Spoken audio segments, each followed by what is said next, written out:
Hello students, my name is Rohit Penuli and I am from ICT Virtual Classroom Dehradun. कैसे हैं आप सभी? मेरे ख्याल से बहुत अच्छे होंगे। हम क्लास 12th केमिस्ट्री कर रहे हैं जिसमें कि हमारा ऑनगोइंग चैप्टर पी ब्लॉक।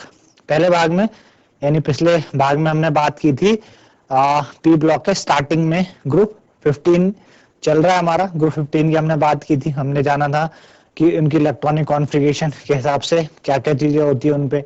हमने समझा था उनकी एटॉमिक यानी कोवेलेंट और आयनिक रेडियस के बारे में, इलेक्ट्रोनेगेटिविटी के बारे में समझा और हमने आयनाइजेशन एंथैल्पी भी समझी। आज वहीं से अपने टॉपिक को आगे बढ़ाते हुए करेंगे अपना लेक्चर स्टार्ट। तो चलते हैं बच्चों स्मार्ट बोर्ड की तरफ।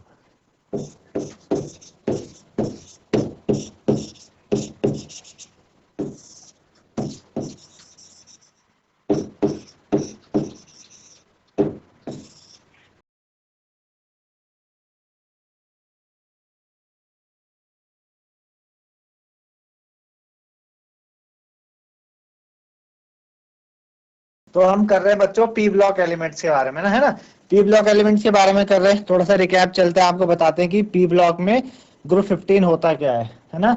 तो ये ग्रुप 15 है, नाइट्रोजन, फोस्फोरस, आर्सेनिक, एंटीमनी और बिस्मिथ। ये ग्रुप 15 के एलिमेंट है। आपको एटॉमिक नंबर इस तरीके से इनका, है ना। तो ये आपको हमने कल बता चुके हैं इनके बारे में। आज हमें इसी से आगे चलना है और आज हम सबसे पहले बात करेंगे इनकी केमिकल प्रॉपर्टीज के बारे में, ठीक है ना। आपने केमिकल प्रॉपर्टीज क्या होती है आज उसके बारे में बात करेंगे पी ब्लॉक की। तो केमिकल प्रॉपर्टीज, ठीक है ना, केमिकल प्रॉपर्टीज, ठीक है ना, केमिकल प्रॉपर्टीज। तो केमिकल प्रॉपर्टीज में सबसे पहले हमारे पास है आज ऑक्सीडेशन स्टेट। ऑक्सीडेशन स्टेट, ठीक है। केमिकल प्रॉपर्टी में सबसे पहला है हमारे पास ऑक्सीडेशन स्टेट।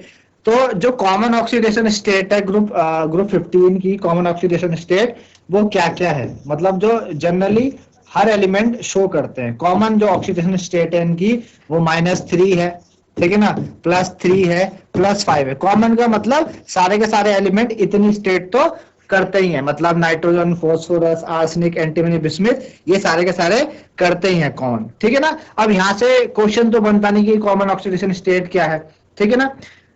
ठीक, चलिए कॉमन आपको समझ में आया। दूसरी बात, पहली बात क्या है, कॉमन ऑक्सीडेशन स्टेट इनकी ये है। दूसरी बात हम करेंगे कि जो -3 ऑक्सीडेशन स्टेट है वो डिक्रीज होती है डाउन द ग्रुप, है ना। -3 ऑक्सीडेशन स्टेट क्या होती है, डिक्रीज डाउन द ग्रुप। यानी अगर हम बोले कि -3 ऑक्सीडेशन स्टेट कोई एलिमेंट देगा तो नीचे आते समय, डाउन द ग्रुप आते समय वो स्टेट क्या होती है, डिक्रीज होती है। क्या होती है, -3 ऑक्सीडेशन स्टेट बनना आपकी डिक्रीज हो जाती है। क्यों डिक्रीज हो जाती है बच्चों, डिक्रीज इसलिए हो जाती है क्योंकि आपका एक तो साइज बढ़ रहा है ना, एक तो क्या हो रहा है बच्चों, साइज इंक्रीज कर रहा है, साइज इंक्रीज कर रहा है, और दूसरा मेटेलिक कैरेक्टर बढ़ रहा है। मेटेलिक कैरेक्टर भी क्या हो रहा है, इंक्रीज हो रहा है। तो मेटेलिक कैरेक्टर साइज बढ़ने से क्या होता है भाई, -3 कौन देगा, -3 जनरली नॉन मेटल्स देते हैं।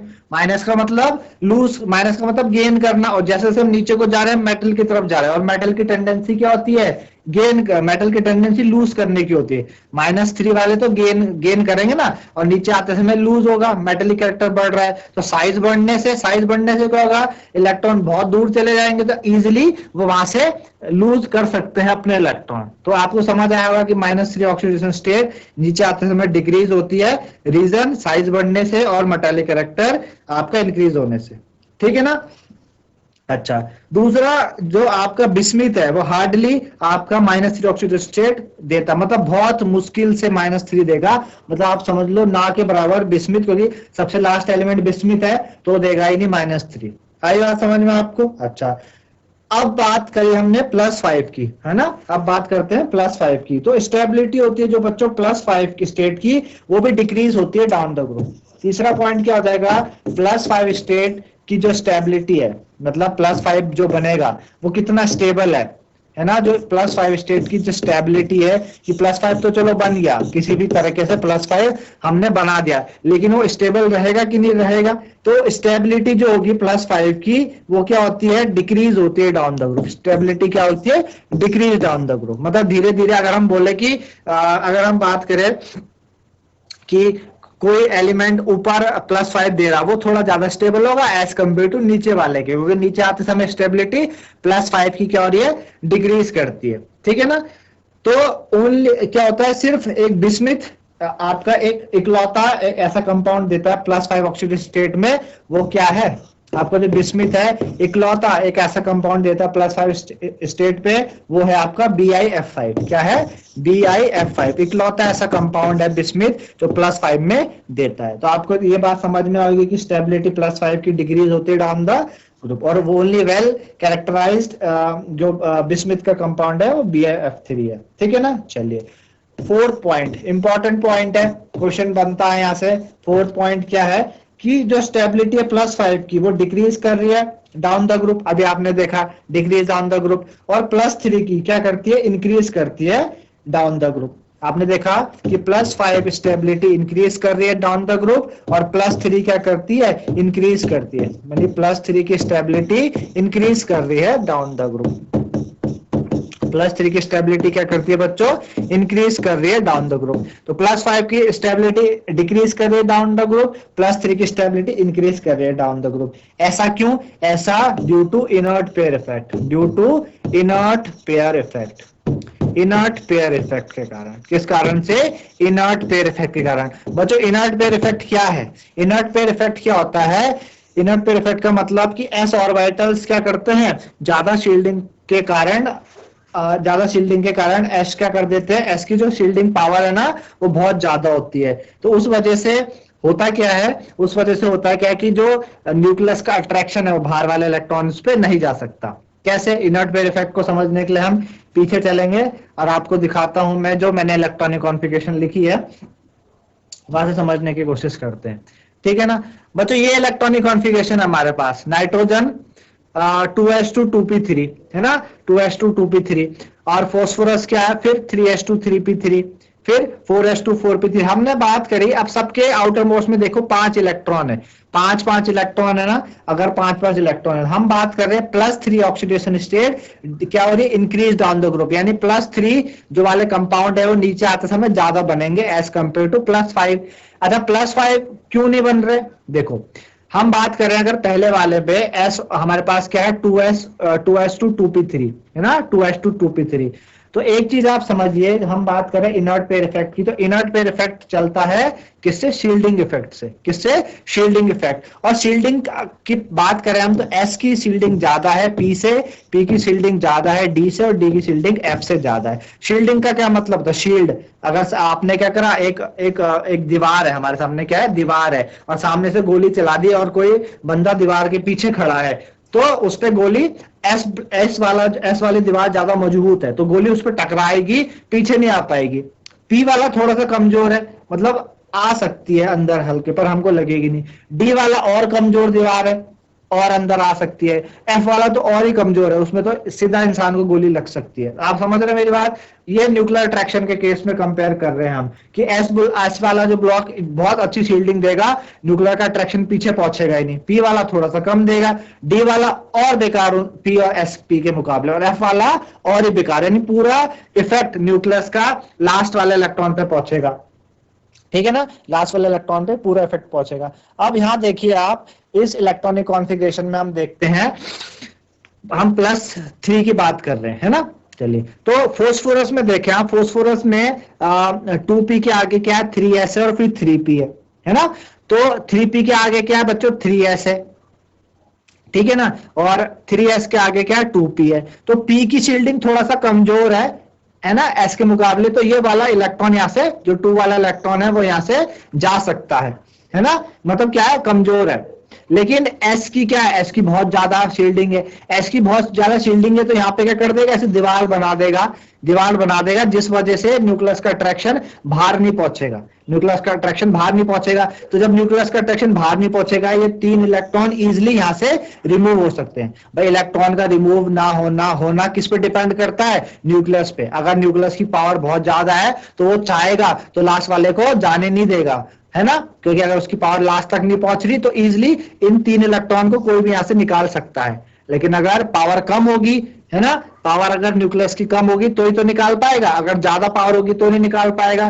तो इसकी न्यूक्लियस की पावर को कौन रोक रहा है, यहाँ पर एस रोक रहा है, कम पावर पहुंच रही तो इजिली 3 इलेक्ट्रॉन जा सकते हैं, है ना, इजिली 3 इलेक्ट्रॉन जा सकते हैं। अब बात करेंगे यहाँ पर इसकी आर्सेनिक के आगे हम देखेंगे 4s के आगे 3d की बहुत शील्डिंग इफेक्ट कम है, तो इजिली ये 2 इलेक्ट्रॉन यहाँ से नहीं जा पाएंगे, 2 इलेक्ट्रॉन यहाँ से नहीं जा पाएंगे, क्योंकि भाई एस पे बहुत ज्यादा पावर आ रही है, तो 2 इलेक्ट्रॉन ये तो नहीं जा पाएंगे यहाँ से। लेकिन एस के पी के आगे कौन है, एस है, इसने बहुत ज्यादा शील्डिंग दे रखी है, तो ये पी के इलेक्ट्रॉन तक शील्डिंग पहुंचेगी नहीं, मतलब इफेक्ट पहुंचेगा नहीं, 3 इलेक्ट्रॉन यहाँ से जा सकते हैं, +3 स्टेट दे देगा ये। नीचे और नीचे आएंगे तो वही 4d के आगे, 4d 5s के आगे, 4d की शील्डिंग बहुत कम है, तो s का जो न्यूक्लियस का पूरा अट्रैक्शन यहाँ पे पहुंचेगा, तो 2 इलेक्ट्रॉन यहाँ से नहीं जा पाएंगे। लेकिन 5p के आगे 5s है, शील्डिंग बहुत अच्छी है 5s की, न्यूक्लियस का अट्रैक्शन पहुंचेगा नहीं पीछे, तो इजिली 3 इलेक्ट्रॉन रिमूव कर सकते हैं। यहां से भी ये 2 नहीं जा पा रहा, 3 इजिली जा पा रहा है। तो आप देख रहे हैं अगर 3 और 2 दोनों चले जाए तो +5 इजिली बन जाए, 3 और 2 अगर दोनों चले जाए +5 इजिली बन जाए। लेकिन 2 तो जा ही नहीं पा रहा, क्यों नहीं जा पा रहा, क्योंकि 2 के आगे मतलब 5s 2 के आगे कौन है, d वाले हैं, और d की शील्डिंग बहुत कमजोर है, तो न्यूक्लियस का अट्रैक्शन पूरा पहुंच रहा है s ऑर्बिटल पे, तो s के इलेक्ट्रॉन को जाने नहीं दे रहा न्यूक्लियस। लेकिन 4p के आगे कौन खड़ा है, 4s खड़ा है, 5s खड़ा है, 6s खड़ा है, जिसकी शील्डिंग बहुत अच्छी है, उसकी शील्डिंग से क्या हो रहा है, न्यूक्लियस का अट्रैक्शन भाग नहीं पहुंच पा रहा 4p पे, जब नहीं पहुंच पा रहा तो ये 3 इलेक्ट्रॉन इजिली यहां से रिमूव हो पा रहे हैं। समझ आ रही होगी बात आपको कि +3 ऑक्सीडेशन स्टेट की स्टेबिलिटी नीचे जाते समय क्यों इंक्रीज कर रही है, due to inert pair effect. ये बात आपको मेरे ख्याल से समझ आई होगी, है ना, बोर्ड काफी अच्छा क्वेश्चन बनाता है इससे कई बार, है ना। इस तरीके से बच्चों ये है। चलिए उसकी बाद बात करें हम कि जो +5 ऑक्सीडेशन स्टेट के अलावा नाइट्रोजन आपका +1 +2 और बाकी और भी ऑक्सीडेशन स्टेट देता है, +1 भी देता है, +2 भी देता है, +4 भी देता है, ठीक है ना। अच्छा, ये बात आपको समझ में आई होगी, ठीक है ना। तो ये ऑक्सीडेशन स्टेट की क्या थी बच्चों, कहानी थी, ऑक्सीडेशन स्टेट इस तरीके से करता है। चलिए दूसरी बात करें कि जो नाइट्रोजन है, नाइट्रोजन हमने बात करी कि नाइट्रोजन क्या क्या देता है, क्योंकि मेन बात इनका जो मेन एटम कौन है, ग्रुप 15 का नाइट्रोजन है। तो नाइट्रोजन क्या क्या देगा, नाइट्रोजन आपका +1 भी देता है, +2 भी देता है, +4 भी देता है। नाइट्रोजन ये सारी क्या देता है, ऑक्सीडेशन स्टेट देता है, ठीक है ना। अच्छा, जब ये किसके साथ रिएक्ट करे, नाइट्रोजन जब ऑक्सीजन के साथ रिएक्ट करता है तो +1 भी देता है, +2 भी देता है, +4 भी देता है, जब ऑक्सीजन के साथ क्या करता है, ये रिएक्ट करता है। आई बात समझ में। दूसरा, ये आपका +5 ऑक्सीडेशन स्टेट नहीं देता जब हेलोजन के साथ रिएक्ट करता है। जो नाइट्रोजन है ये does not form compound in +5 when react with halogen. जब ये क्या करेगा, हेलोजन के साथ रिएक्ट करेगा, नाइट्रोजन जब हेलोजन के साथ रिएक्ट करेगा तो +5 ऑक्सीडेशन स्टेट नहीं देगा, बिल्कुल नहीं देगा +5, ठीक है ना, +5 ये नहीं देता। आई बात समझ में आपको, इस तरीके से है, ठीक। अच्छा, तो ये +5 क्यों देता, मतलब +5 क्यों नहीं देता, 4 तक ही रुक जाता है, ठीक है ना। तो एक और चीज बनती है यहाँ पे कि जो मैक्सिमम कोवेलेंसी है, मैक्सिमम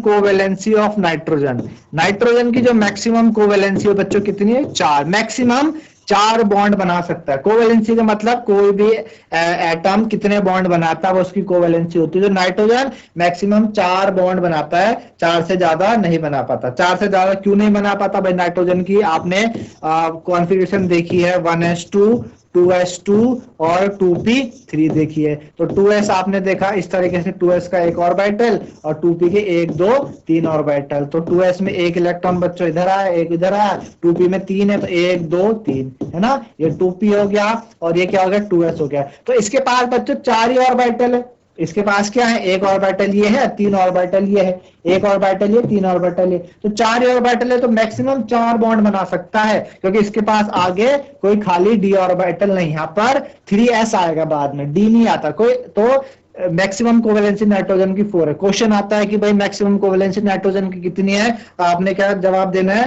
मैक्सिमम कोवेलेंसी नाइट्रोजन की 4 है, क्योंकि उसके पास वेकेंट डी ऑर्बिटल नहीं है, because it do not have vacant d orbital. It do not have vacant d orbital. Do not have vacant d orbital. है ना, d orbital नहीं है ना नाइट्रोजन के पास. आपने पीछे देखिए क्या इलेक्ट्रॉनिक कॉन्फ़िगरेशन देखिए आपने, यहाँ पर नाइट्रोजन के पास तो डी ऑर्बिटल नहीं है, वेकेंट नहीं है. पी के पास वेकेंट है, यहाँ पे खाली डी ऑर्बिटल आ जाता है, क्योंकि 3s के बाद 3p फिर 3d आ जाता है. डी तो कहां से स्टार्ट होता है, जो डी ऑर्बिटल है ना वो थर्ड सीरीज से स्टार्ट होता है. 2 वालों में डी है ही नहीं, तो वेकेंट डी ऑर्बिटल जब है ही नहीं नाइट्रोजन के पास तो कैसे बनाएगा 4 से ज्यादा. तो मैक्सिमम कोवेलेंसी नाइट्रोजन की कितनी है बच्चों, 4 है. तो आपको समझ में आया होगा इतना, ठीक है ना. तो इस तरीके से बच्चों आपको समझ में आएगा ऑक्सीडेशन स्टेट के बारे में, है ना. जो मेन टॉपिक मैंने आपको बताया उसको जरूर याद रखिएगा. ऑक्सीडेशन स्टेट में जनरली वहां से क्वेश्चन बनते हैं, जैसे कि कोवेलेंसी नाइट्रोजन की, है ना, +3 की स्टेबिलिटी इंक्रीज क्यों कर रही है, +5 की डिक्रीज क्यों कर रही है. ये काफी इंपॉर्टेंट पार्ट है ऑक्सीडेशन स्टेट में, है ना. तो मेरे ख्याल से आपको समझ में आएगा. तो आज के लिए इतना ही, धन्यवाद, हैव अ नाइस डे.